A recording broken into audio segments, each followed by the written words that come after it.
예, 우리 기도하고 시작합니다. 하나님, 은혜와 사랑에 감사합니다. 성령께서 우리의 마음을 주장하여 주옵소서.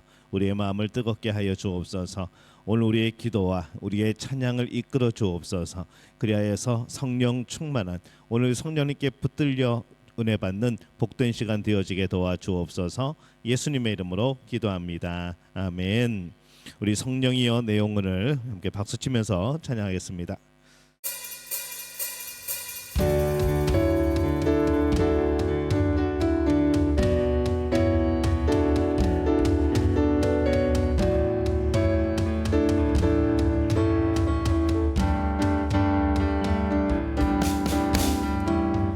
성령이여 내 영혼을 충만케 하소서. 내 속에 강물이 넘쳐나게. 성령이여 내 영혼을 충만케 하소서. 내 속에 강물이 넘쳐나게. 오 성령 하나님, 날 다시 새롭게 하소서.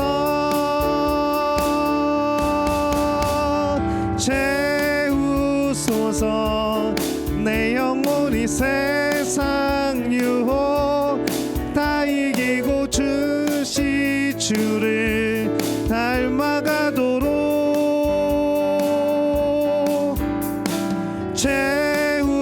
채우소서. 내 영혼이 세상 유혹 다 이기고 오직 주만 나타나도록. 성령이여 내 영혼을, 성령이여 내 영혼을 충만케 하소서. 내 속에 강물이 넘쳐나게. 성령이여 내 영혼을 충만케 하소서. 내 속에 강물이 넘쳐나게. 오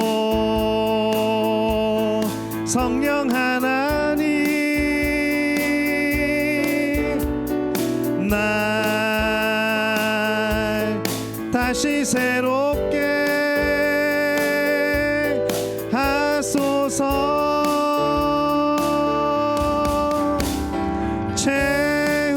채우소서. 내 영혼이 세상 유혹 다 이기고 다시 주를 닮아가도록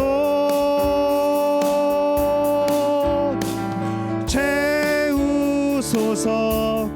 내 영혼이 세상 유혹 다 이기고 오직 주만 나타나도록 채우소서. 채우소서. 내 영혼이 세상 유혹 다 이기고 다시 주를 닮아가도록 채우소서. 채우소서. 내 영혼이 세상 유혹 다 이기고 오직 주만 나타내도록. 예수 이름이 온 땅에 퍼져가네. 잃어버린 영혼 예수 이름, 그 이름 듣고 돌아오네. 예수님 기뻐 노래하시리. 잃어버린 영혼 돌아올 때 예수님 기뻐 춤추시리. 잃어버린 영혼 돌아올 때 예수 이름이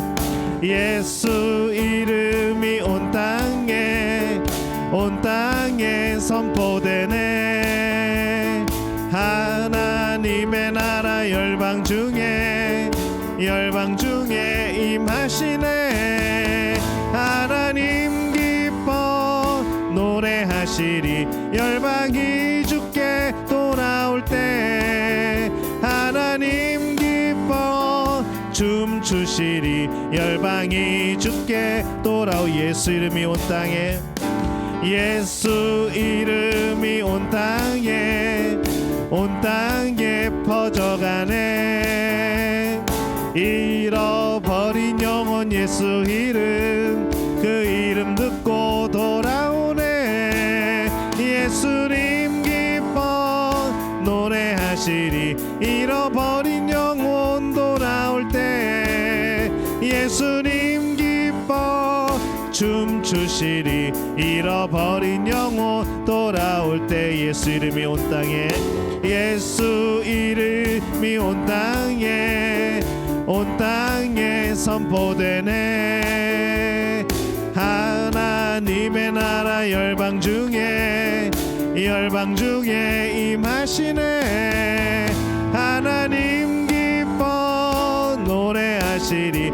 열방이 주께 돌아올 때 하나님 기뻐 춤추시리. 열방이 주께 돌아올 때 내 평생 사는 동안 주 찬양하리. 여호와 하나님 내 주를 찬양하리. 주님을 묵상함이 즐겁도다. 내 영혼 주 안에서 참 기쁘리. 내 영혼아 주님을 송축하라. 내 영혼아 주님을 찬양하라. 내 영혼아 주님을 송축하라. 내 영혼아 주님을 찬양하라. 내 평생 사는 동안, 내 평생 사는 동안 주 찬양하리. 여호와 하나님 내 주를 찬양하리. 주님을 묵상함이 즐겁도다.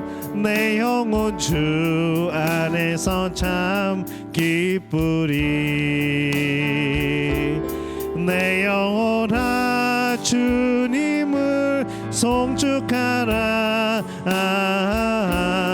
내 영혼아 주님을 찬양하라. 내 영혼아 주님을 송축하라. 내 영혼아 주님을 찬양하라. 내 영혼아 주님을, 내 영혼아 주님을 송축하라. 내 영혼아 주님을 찬양하라. 내 영혼아 주님을 송축하라. 내 영혼아 주님을 찬양하라. 아멘. 오늘 함께 나누실 말씀은 신약성경 사도행전 4장 32절에서 37절까지의 말씀 함께 보겠습니다. 신약성경 사도행전 4장 32절에서 37절까지의 말씀입니다. 사도행전 4장 32절에서 37절까지 우리 한 목소리로 함께 봉독하겠습니다. 믿는 무리가 한 마음과 한 뜻이 되어 모든 물건을 서로 통용하고 자기 재물을 조금이라도 자기의 것이라 하는 이가 하나도 없더라.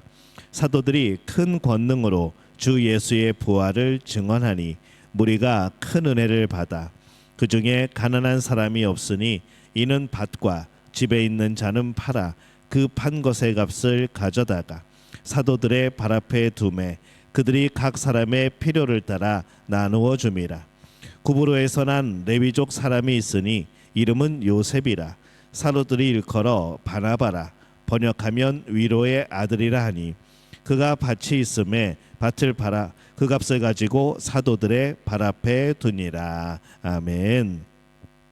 우리 밤에 주의 전에 나온 우리 믿음의 가족들을 축복하고 또 환영합니다. 오늘 사도행전 계속해서 이어지는 말씀입니다. 소유에서 소통으로라는 제목을 가지고 오늘 말씀에 함께 은혜를 나눠보려고 합니다. 우리는 한 가지 질문이 있습니다. 어떤 질문인가 하면은 인간이 과연 이기심에서 벗어날 수 있을 것인가? 이런 질문에 대해서 대부분이 회의적인 대답을 합니다. 인간을 대표하는 인간의 가장 특성을 대표하는 이기주의. 여기서 과연 우리가 벗어날 수 있을까? 여기에 대해서는 사실 많은 사람들이 희망을 갖지 않는 것이죠. 윤리적 이기주의라는 말이 있습니다. 굉장히 윤리적인 행위도 결과적으로는 자기에게 이익이 되기 때문에 한다는 이제 그러한 것이죠. 어떻게 보면 굉장히 고상한 그런 이기주의입니다. 이기주의는 이기주의인데 좀 고상한 이기주의. 아무리 윤리적인 행동이라고 할지라도 이익이 안 되면 안 하는 것이죠. 그래서 그 행위를 할 때는 굉장히 윤리적인 사람으로 보이지만은 또 그것이 자기의 이익에 부합하지 않으면은 뭐 그것조차도 멈춰 버릴 겁니다. 우리가 진정으로 필요할 때 실제적인 도움을 얻을 수 있을까? 우리는 또 그런 질문을 하게 됩니다. 우리가 예수님을 믿고 또 우리가 가정에서 함께 살아가고 그러면서 늘 고민하는 것들이 있죠. 우리에게 불안한 마음이 하나가 있습니다. 내 자녀들이 나를 돌보아 줄까? 교회가 나를 돌보아 줄까? 그래서 우리 흔히 하는 말 중에 나라가 효자라는 그런 말이 있고 각종 사회보장제도 또 보험제도 연금제도 뭐 건강보험 이제 그런 것에 의지를 하게 되어지는 것이죠. 내 자녀들은 나를 안 돌보아 주는데 국가에서 나를 돌보아 주는 겁니다. 그래서 오늘 이 두 가지 질문에 대해서 이 초대교회에 나타난 이 처음 교회에 나타난 이 놀라운 사건이 과연 우리에게 해답이 될 수 있지 않을까라는 그런 생각을 해보는 것이죠. 그래서 오늘 말씀은 이런 두 가지의 질문에 대한 대답을 제공을 하고 있습니다. 사실 이것이 제자도입니다. 교회 공동체의 진정한 모습이죠. 예수님의 제자가 된다는 것은 개인의 이기심을 내려놓고 이타적인 마음, 다른 사람을 이롭게 하는 마음을 갖는 겁니다. 그래서 이 교회 공동체는 사회의 대안 공동체로 이 사회의 안전망이 되어지는 것이죠. 칼빈은 오늘 본문의 말씀에 대해서 이렇게 얘기를 합니다. 이 말씀을 읽고도 감동을 받지 않는다면 강철보다 더 굳은 마음을 갖고 있는 것이 분명하다. 이렇게 말할 정도로 이 오늘 본문의 말씀은 우리에게 감동을 주는 말씀입니다. 세상에는 지금까지 이런 사람들이 없었던 것이죠. 또 이런 굳은 마음 가운데에 이런 따뜻한 모임도 없었던 겁니다. 그래서 오늘 말씀은 처음 교회의 이 전반적인 모습 그리고 이 구체적인 예를 이 바나바 개인의 예에서 우리에게 보여주는 것이죠. 이런 일은 이상적이지만은 실제적이지 않다는 말을 하고 싶은 분도 있을 겁니다. 그거는 초대교회니까 그때니까 라고 말을 하고 싶겠죠. 분명히 이상적인 것 같아도 실제적으로 할 수 없다고 생각을 할 겁니다. 근데 오늘 말씀은 그것이 가능하다라고 말씀을 하는 겁니다. 사도행전 2장 42절에서 47절 그리고 4장 32절에서 37절에서 이 반복적으로 경제적인 나눔에 대해서 이 성경은 말씀을 합니다. 이 자발적으로 나누는 기독교 공동체의 그런 모습인 거죠. 우리 사도행전 4장 32절 함께 읽어보겠습니다. 믿는 무리가 한 마음과 한 뜻이 되어 모든 물건을 서로 통용하고 자기의 재물을 조금이라도 자기의 것이라 하는 이가 하나도 없더라. 아멘. 공간적으로 함께 있어. 공간적으로 함께 있다는 것은 시간을 함께 나눈다는 거죠. 물질적으로 공유하고 물질을 서로 나눈다는 겁니다. 합심하여 마음을 같이 하여서 네트워킹을 하는 거죠. 그래서 믿는 사람들이 먼저 마음과 뜻이 통하니까 그 다음에 통하는 것이 물질이 나눠지게 되는 겁니다. 그리고 물질이 나눠지게 되다 보니까 서로 이야기가 되어지고 서로 마음을 공유하게 되어지고 그러면서 이 전적인 연합에서 돌봄이 나오게 되어지는 겁니다. 또 사도행전 4장 33절 말씀 함께 읽어보겠습니다. 사도들이 큰 권능으로 주 예수의 부활을 증언하니 무리가 큰 은혜를 받아. 큰 권능으로 부활을 전합니다. 예수님의 부활의 복음을 전한 결과가 뭔가? 큰 능력이 나타난다는 것이죠. 큰 은혜를 받게 된다는 겁니다. 그래서 예수님의 십자가를 전하고 예수님의 부활을 전할 때에 우리들은 능력이 나타나는 겁니다. 뭔가 다른 능력이 나타나는 게 아니라 뭔가 다른 것에서 능력이 나타나는 것이 아니라 복음 가운데 능력이 있는 겁니다. 그래서 이 성도의 교제의 깊이가 증거의 능력을 드러내는 것이죠. 큰 은혜를 받으니까 내어놓게 되어집니다. 은혜를 받으면은 다른 사람에게도 은혜를 베풀게 되어집니다. 이때 내놓는 것은 자선이라기보다는 성령이 하시는 역사인 것이죠. 은혜를 받았다. 은혜를 풍성히 누렸다. 오늘 은혜가 충만하였다. 그 사람은 그 다음에 행동을 보면 압니다. 나누는 거죠. 그 은혜를 나누는 거. 그냥 은혜 받았네 그리고 끝나는 것이 아니라 은혜로 벅찬 사람들은 그 은혜를 다른 사람에게 나눠주게 되어 있습니다. 성령 충만을 받으면 부수적으로 생기는 현상에 우리가 주목하게 되어지죠. 이것은 강제적이거나 어떤 강요에 의한 것이 아닙니다. 그날 여러분들이 하나님의 예배 가운데 은혜를 받으면은 예배 끝나고 나서도 계속 그 얘기를 합니다. 며칠 지나고 나서도 그때 나는 그런 은혜를 받았어 간증을 하게 되어지죠. 이게 누가 일부러 하라고 그러는 것도 아닌데 그렇게 하게 되어집니다. 우리가 공산주의도 아니고 사회주의도 아니고 우리는 하나님과 통하니까 형제자매와 마음으로 통하게 되어지고 또 형제자매와 마음이 통하게 되어지니까 물질을 소통하는 것으로 자연스럽게 이어집니다. 이것은 자연스러운 결과라는 것이죠. 성령 충만한 공동체의 모습, 한 가족 공동체, 하나님 나라의 미리 맛보기 이제 이런 겁니다. 영적인 축복이 현실적인 문제로 해결되고 이어지는 것이죠. 우리는 영적으로 어떠하든지 간에 우리는 현실적으로 뭔가 복을 받고 문제가 해결될 거라고 생각을 하는데 영적인 문제가 해결되지 않으면은 우리가 누리는 이 현실적인 문제들은 사실 별 의미가 없습니다. 우리에게 가장 중요한 것은 영적인 문제, 하나님과의 올바른 관계, 또 그것을 회복하면은 물질적인 것들은 자연적으로 쫓아오는 겁니다. 이 하나님이 주시는 원리이고 우리에게 주시는 복의 그런 실제적인 모습인 것이죠. 내가 이 땅에서 현실적으로 굉장히 하나님께 복을 받고 은혜를 받았는데 많은 물질을 얻었는데 내 영이 죽어가면 그게 무슨 소용이 있습니까? 그것은 시한부라는 것이죠. 이 구브로 사이프러스 출신의 레위족 사람 요셉, 이 사도들이 바나바라고 부릅니다. 이름이 진짜 그 사람을 나타낼까요? 아니면 별명이 그 사람을 나타낼까요? 별명이 그 사람을 나타내는 겁니다. 여러분의 별명이 여러분들을 나타내는 겁니다. 이 바나바는 헌신 운동에 물꼬를 튼 사람이죠. 바나바는 위로의 아들, 다리를 놓는 사람, 이제 그런 의미를 가지고 있습니다. 그러니까 이 사람이 바나바라는 사람이 어떻게 살았는가, 그 처음 교회의 그 공동체 안에서 어떤 위치였고 어떤 모습으로 보여졌고 어떤 일을 행하였는가, 그 별명에서 우리는 알 수가 있는 겁니다. 위로의 아들, 다리를 놓는 사람. 사도행전 4장 37절 말씀입니다. 함께 읽어봅니다. 없나요? 사도행전 4장 30절 함께 읽습니다. 그가 밭이 있음에 팔아 그 값을 가지고 사도들의 발 앞에 두니라. 아멘. 그리고 그는 물질적인 헌신에서 더 나아가서 이 정신적인 사역으로 다리를 놓는 사람, 위로자, 격려자가 되어지는 거죠. 그리고 여기서 더 나아가서 영적인 것을 나누는 사람으로 안디옥 교회의 목회자, 그리고 최초의 선교사로 헌신을 하게 되어집니다. 이 신령한 목사나 신자는 우리는 예전부터 그런 얘기 많이 했습니다. 교회 청빙을 받을 때 저도 그렇게 배웠는데 절대로 사례비가 얼마인지 묻지 마라 라고 저는 들었습니다. 그리고 또 그렇게 가르쳐 왔습니다. 어른들은 다 그랬습니다. 그래서 어느 교회에서 청빙을 받으면은 사례비가 얼마인지도 모르고 가가지고 놀래기도 하고, 이 놀래는 데는 두 가지 의미가 있죠. 너무 적어서 놀래고, 때로는 너무 많아서 놀래고. 그래도 하나님이 보내신 것이라고 생각하고 순종하여서 거기서 충성을 다하는, 헌신하는 이제 그런 것을 미덕으로 삼았습니다. 사실은 근데 물질이 우리 생활에서 차지하는 비중이 참 큽니다.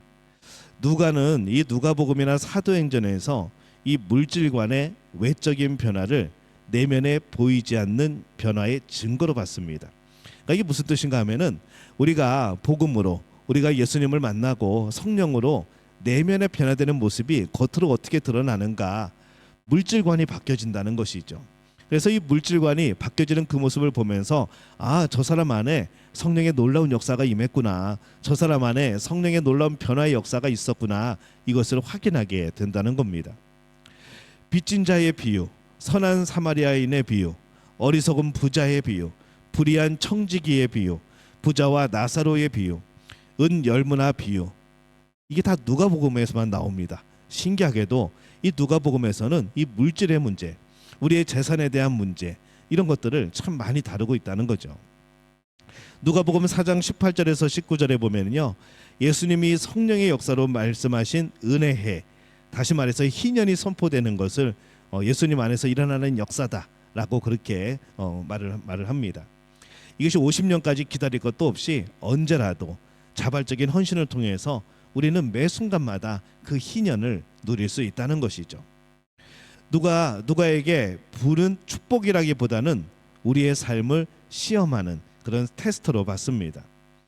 부자 청년의 경우나 어리석은 부자의 비유를 보면요, 부는 축복이 되기도 하고 저주도 됩니다. 그 부 자체가 우리에게 그냥 축복만은 아니라는 것이죠. 그 어떤 사람이 부를 누리게 되는가, 재물을 잘 활용하여서 하나님께 합격점을 받는가, 불합격인가, 이게 굉장히 중요하다는 겁니다. 무조건 물질이 많다고 그게 복받고 합격이라는 건 아니라는 겁니다. 그것은 우리를 시험하는 삶의 테스터라는 것이죠. 예수님은 다른 어떤 것보다 이 돈을 주제로 말씀을 많이 하셨습니다. 심지어 구원이나 하나님의 나라에 대한 것보다 이 물질에 대해서, 또 돈에 대해서 더 많이 말씀을 하신 것을 우리가 말씀 속에서 발견을 하는 거죠. 왜 그런가 하면요, 우리의 마음이 얼마나 지갑과 가깝게 연관이 되어 있는지 예수님이 잘 아시기 때문에 그런 겁니다. 그냥 하나님의 나라를 선포하면 잘 안 듣습니다. 재미없어 합니다. 근데 예수님이 비유를 들죠. 여러 가지 동전의 비유를 들고 여러 가지 물질의 비유를 들고, 이 사람들이 마음이 솔깃하고 귀가 쫑긋해서 그 말씀을 듣습니다. 그 말씀을 듣다 보면은 하나님의 나라를 알게 되어지는 겁니다. 마틴 루터는 세상에서 가장 개혁하기 힘든 것은 사람의 속주머니라고 했습니다. 하나님이 우리에게 원하시는 것은 우리가 꽉 움켜잡고 있는 것들을 편안하게 풀어놓고 하나님이 그분의 계획대로 그것을 사용하실 수 있도록 맡기는 겁니다. 어떤 분이 그럽니다. 어디를 갔는데 자꾸 지갑을 내놓으라고 상대방한테, 내가 얼마 쓰지 않을 테니까, 내가 조금만 쓸 테니까 좀 지갑을 내놓으라고 그럽니다. 상대방 입장에서는 그 지갑이 얼마가 들었는지 모르지만은 잘 내놓지 않죠. 왜냐하면 상대방이 다 쓸까봐. 우리는 지갑이 중요합니다. 내가 가지고 있는 것들이 중요하죠. 근데 우리는 그 지갑을 하나님 앞에 내어놓을 수 있어야 한다는 겁니다. 하나님 앞에 내어놓고, 하나님 마음껏 쓰십시오, 필요하신 데 쓰십시오 할 수 있어야 된다는 것이죠. 이게 우리 인간이 제일 하기 힘들어하는 신앙의 모습입니다. 내 돈을 얼마나 하나님께 드리는가 하는 것이 중요한 게 아니라 내가 그분의 돈을 얼마나 많이 관리하고 있는가, 이게 중요한 것이죠. 내가 돈을 드리는 거, 내가 하나님 앞에 헌금을 내는 거, 이것은 내 것 중에서 하나님의 것을 드린다고 생각을 합니다. 그렇게 되게 되어지죠. 근데 우리는 그 생각이 아니라 내가 그분의 돈을 얼마나 많이 관리하고 있는가, 나의 부요함은 내가 지금 하나님의 돈을 내가 잠시 맡고 있는 거라는 것이죠. 그럼 이렇게 고백이 되어집니다. 제가 가진 것 모두가 하나님 것입니다. 이것을 제가 어떻게 사용하기를 원하십니까? 하나님이 우리의 필요를 채우시기 전에 먼저 자신이 가지고 있는 것에 대한 권리를 포기해야 된다는 것이죠. 오늘 금요일이니까 이런 말씀을 드리는 겁니다. 이 주일날 이런 말씀하기도 쉽지 않습니다.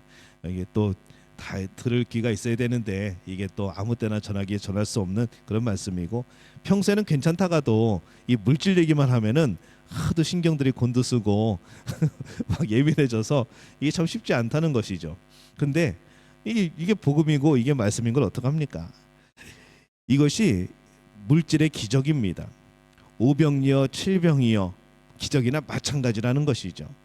우리는 오병이어 기적 따로 내 지갑 따로라고 생각을 합니다. 근데 내 지갑에서 오병이어의 기적이 나타나는 겁니다.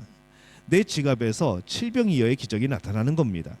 근데 그것이 내 주머니에 있을 때는 의미가 없다는 것이죠. 그냥 그거 그대로 있는 겁니다. 물고기 5개, 떡 5개, 물고기 2마리 있는 겁니다. 그냥 떡 7개, 물고기 2마리 있는 것뿐이라는 것이죠. 하지만 그것이 예수님 손에 맡겨지면은 그것은 5,000명도 먹이고 4,000명도 먹이는 겁니다. 평균에서 나누었다기보다는 하나님이 그들의 사랑스러운 믿음을 보시고 축복해 주셔서 더욱 풍성해진다는 것이죠. 여러분, 어떤 삶을 살고 싶으십니까? 여러분에게 꼭 그때그때 필요한 만큼만 받기를 원하십니까? 아니면 하나님이 왕창 여러분에게 맡겨놓으시고 하나님 뜻대로 여러분이 쓰셨으면 좋겠습니까? 그냥 필요할 때마다 받는 것도 기적이죠. 필요할 때마다 하나님이 채워주시는 것도 기적인데, 정말 기적은, 내 믿음의 분량의 놀라운 기적은 하나님이 아예 맡겨주시는 겁니다. 하나님도 사람 보시고 맡겨주시겠죠.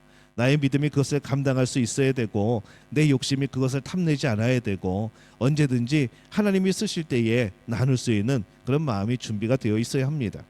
여러분, 이거에 한번 도전해 보시기 바랍니다. 그냥 힘들게 살아가지 마시고, 이런 믿음의 도전, 이런 말씀의 도전, 이 초대교회에서 나타났던 놀라운 일들이 지금이라고 안 나타나겠습니까? 하나님 앞에서 여러분의 물질관, 이 물질의 이적을 경험하는 복된 분들이 되어주시기를 예수님의 이름으로 축원합니다. 나눔과 남음은 반대가 아니라 같은 겁니다. 그것을 가능하게 하시는 것이 하나님의 능력이고 축복이라는 것이죠. 나눴는데, 그럼 우리 생각에는 이게 없어져야 되는데, 마이너스가 되어야 되는데, 나눴더니 남는 겁니다. 이게 오병이어의 기적인 것이죠. 우리는 오병이어의 기적 보면서 우와, 예수님 대단하시다라고만 생각하지만은 그게 내 일이고 내 삶의 현실이라고는 잘 생각하지 않는 것이죠. 그냥 남의 얘기로 듣는 겁니다. 내가 그 떡 안 먹었으니까, 내가 그 물고기 안 먹었으니까 나랑 상관없다고 생각하는 것이죠. 그 도시락을 빼앗긴 그 소년, 그거는 그 소년의 일이라고 생각하는 겁니다. 그 소년이 그 다음에 어떻게 살았을까요? 내 도시락 예수님께 드렸더니 예수님이 5,000명을 먹여 살리신 거, 그것을 보면서 그 아이는 그 다음에 어떻게 자랐을까요? 성경에 나오지 않지만은 그 아이는 평생에 정말 잊을 수 없는 놀라운 값진 그런 은혜와 역사와 예수님이 어떤 분이시라는 그런 확신을 경험하게 되었을 겁니다. 제 그냥 상상인데, 아마 그 친구는 커가지고 물질에 대해서 정말 하나님 앞에 온전히 드리고 물질을 하나님께서 맡겨주시고 그렇게 살지 않았을까, 이제 그런 혼자 상상의 나래를 펴봅니다. 왜 성경에 안 나오는지 모르겠지만 하여튼 그 친구의 얘기는 나오지 않습니다. 그냥 제 생각이 그렇다는 것이죠. 여기에 나오는 초대교회나 이 바나바 방식은 계산기로 안 되는 방식입니다. 세상적으로는요, 틀린 수학이라는 것이죠. 말이 안 되는 겁니다. 틀렸다고 그럴 겁니다. 단순히 수학이 아니라, 근데 이 말씀은요, 하나님이 들어가 있는 수학입니다. 하나님이 변수인 것이죠. 어떻게 이러한 일이 가능할까 의구심이 들 때도 있습니다. 당신이 가능한 것을 하라. 그러면 하나님은 불가능한 것을 하실 것이다. 라는 아주 유명한 말씀이 있습니다. 한번 따라해 볼까요? 당신이 가능한 것을 하라. 그러면 하나님은 불가능한 것을 하실 것이다.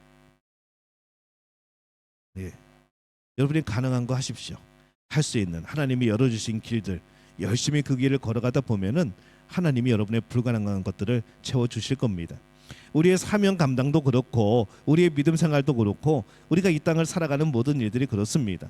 하나님이 허락하신 일, 하나님이 감동 주신 일을 하십시오. 그리고 내가 안 되는 부분, 내가 힘에 부딪히는 부분, 그리고 내가 하나님 뜻대로 향하여 가지만은 내 연약함으로 안 되는 것들은 맡기시기 바랍니다. 그럼 하나님이 해주실 겁니다. 그게 우리의 권세라는 것이죠. 하나님 자녀의 권세, 하나님의 자녀가 누리는 복, 여러분이 그것을 감춰두지 말고 농 속에 면허증처럼 그렇게 놔두지 말고 사용하시는 그런 분들이 되어주시기를 축복합니다. 사도행전 4장 32절에 보면요, 자기 것이라 하는 이가 하나도 없더라라고 말씀을 합니다. 이게 청지기 정신인 것이죠. 은혜 받은 사람의 특징은요, 나눔입니다. 나누는 겁니다.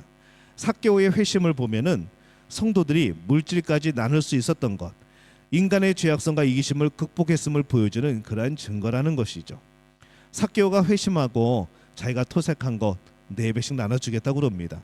얼마나 대단한 결심입니까? 그게 어떻게 모은 돈인데, 그게 얼마나 욕먹으면서 모은 돈인데, 은혜를 받으니까, 예수님이 함께 하시니까 그게 귀하게 여겨지지 않는 것이죠. 하나님을 최우선으로 하고 있음을 보여주는 그러한 사건들입니다. 영적인 가치를 인정하는 고백들이죠. 물질은 소유하기 위해 주어진 것이 아니고 돕고 나누기 위해서 여러분에게 위탁되어 온 겁니다. 우리 교제는 위로 향하면서 동시에 옆으로 향해야 되는 것이죠. 이 하나님이 주신 재정적인 축복은 나의 생활 수준을 높이려고 하는 게 아닙니다. 드림의 수준을 높이기 위한 하나님의 의도인 겁니다. 이거 굉장히 중요한 말씀입니다. 다시 한번 합니다. 하나님이 주신 재정적인 축복은 나의 생활 수준을 높이기 위한 것이 아니라 드림의 수준을 높이기 위한 하나님의 의도인 겁니다. 여러분에게 물질이 많이 생겼다면, 여러분에게 좀 여유가 생겼다면요, 그것 가지고 내 생활의 수준을 높이려는 게 아니라는 것이죠. 그 생각을 버려야 됩니다. 드림의 수준, 하나님께 드림에 대한 그 수준을 높이기 위한 의도라는 것이죠. 여러분이 물질이 많이 생겼다고 하면은 생활 수준이 높여져야 되는 것이 아니고 하나님께 드리는 것들이 많아져야 되는 겁니다. 하나님이 주신 재정적인 축복은 나의 재산을 쌓기 위한 것이 아니라 필요한 사람에게 나누어주는 축복의 통로가 되라는 것이죠. 이런 마음을 품으려면요, 굉장히 훈련을 많이 받아야 됩니다. 순간순간에 우리는 이래도 되나 싶을 겁니다. 순간순간 나만 바보 같은 생각 들 겁니다. 이게 정말로 되는 건가? 열심히 나눴는데 나는 점점 더 어렵게 되어지는 경우도 만날 수 있을 겁니다. 그러니까 하나님이 하라고 하시는 거죠. 그러니까 하나님이 해보라고 하시는 겁니다. 이게 믿음의 결단이고 바로 테스트인 겁니다. 정말 복 주시나 안 주시나 한번 우리의 인생을 걸 필요가 있다는 것이죠. 하나님을 재산의 소유주로 여러분이 대우하고 있는가? 아니면 상담료만 지불하는 재정 상담가로 여기고 있는가? 우리들은요, 하나님을 우리의 재산의 소유주로 대우하지 않습니다. 정말 그런 분들 드뭅니다. 우리는 하나님을 상담사라고 생각을 하죠. 내가 어려운 일 있을 때 찾아가서 상담료를 지불을 하고 그때그때 물어보는 정도, 그냥 내 인생의 상담가, 내 재정의 상담가, 그런 식으로 하나님을 볼 때가 많다는 겁니다. 하나님이 세상에서 우리에게 맡겨주신 것들은 유효기간이 있습니다. 우리는 그게 영원할 것 같지만은 사용하지 않으면 없어지는 것이죠. 황금 만능주의 시대, 돈이 우상이라면 유일한 치료법은 드리는 겁니다. 이 치료법은 굉장히 간단하죠. 내 잔이 넘치나이다 라는 표현을 씁니다.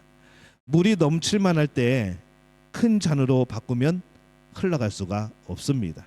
우리의 목적은 흘려보내는 겁니다. 그래서 예전에 많은 선교단체들이 플로잉이라는 걸 했습니다. 뭐냐면은 흘려보내주는 것이죠. 내가 가진 것들을 흘려보내고, 재능들을, 은사들을 흘려보내고, 또 물질들을 흘려보내고, 안 쓰는 물건들을 함께 나누고, 그러면서 이 플로잉이라는 걸 많이 했었는데, 그런 거죠. 우리는 흘려보내기 위한 일들을 하고 있는 겁니다. 근데 물이 넘칠만 할 때 우리는 어떻게 하는가 하면은 흘려보내는 게 아니라, 넘치게 놔두는 게 아니라 우리가 큰 잔으로 바꿔버립니다. 그러니까 다시 적어지죠. 다시 안 채워집니다. 그리고 또 기다립니다. 또 넘칠 때까지. 넘칠 때 되면 어떻게 될까요? 더 큰 그릇으로 바꿔버리는 겁니다. 하나님의 축복을 여러분의 소유로 만들면 안 됩니다. 하나님은 기호나 사치까지 채워주신 것이 아니라 필요를 채워주시는 겁니다. 하나님은 여러분의 필요를 채워주시는 겁니다. 한번 따라해 볼까요? 하나님은 나의 필요를 채워주신다. 그 외에는 흘려보내자. 지금 여러분들은 굉장히 위험한 고백을 하고 있는 겁니다.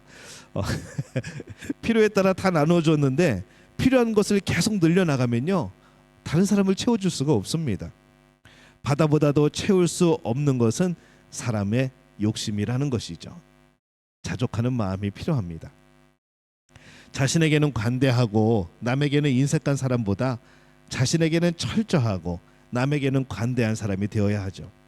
자기를 위해 쓰는 것보다 남을 위해 쓰는 것에 풍족한 사람, 주의 일에 부유한 사람이 되어야 하는 겁니다. 저는 믿음의 가족들이 다 부유해지기를 바랍니다. 그러면서도 마음 한켠으로는 앞에 단서를 붙이죠. 그냥 여러분의 삶이 부유해지는 것 말고 바로 이 주의 일에 부유한 일을 감당할 수 있는 사람, 저는 그 사람들이 우리 믿음의 가족들이 되어주시기를 축복합니다. 사도들의 발 앞에 둔다라고 말씀을 합니다. 이게 헌신입니다. 이게 내려놓음입니다.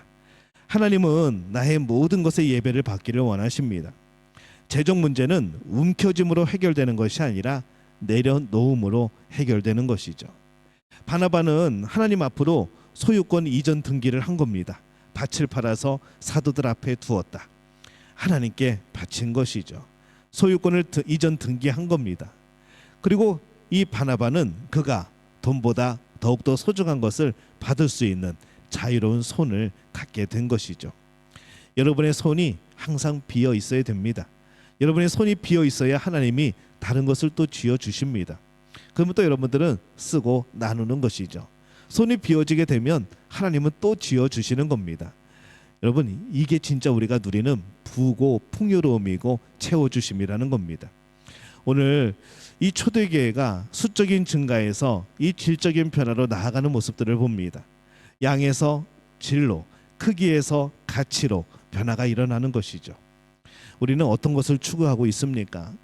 내가 뭔가 좀 삶의 질이 높아지고 내가 삶의 수준이 높아지고, 그래서 여러분 하나님께 뭔가를 구하십니까? 안 될 겁니다. 안 주실 겁니다. 여러분, 근데 구할 때에 받을 수 있는 방법이 하나가 있습니다. 주의 일을 위하여서 나를 풍성케 하옵소서. 내 잔을 넓히지 않으려고 합니다, 하나님. 하지만 내 잔을 넘치게 하여 주옵소서. 그래서 흘려보내고 나눌 수 있는 그런 사람이 되게 도와주옵소서. 그 나눔 가운데 하나님의 마음, 예수님의 마음을 담아서 나눌 수 있게 나를 복 주시옵소서. 오늘 이렇게 기도하는 여러분들 되어주시기를 바랍니다. 그러면 정말 놀라운 일이 일어날 겁니다. 여러분들이 생각하는 그러한 화려한 부보다 하나님이 주시는 정말 가치 있는 부요함, 오늘 그 부요함이 우리 믿음의 가족들에게 임하게 되어지시기를 예수님의 이름으로 축원합니다.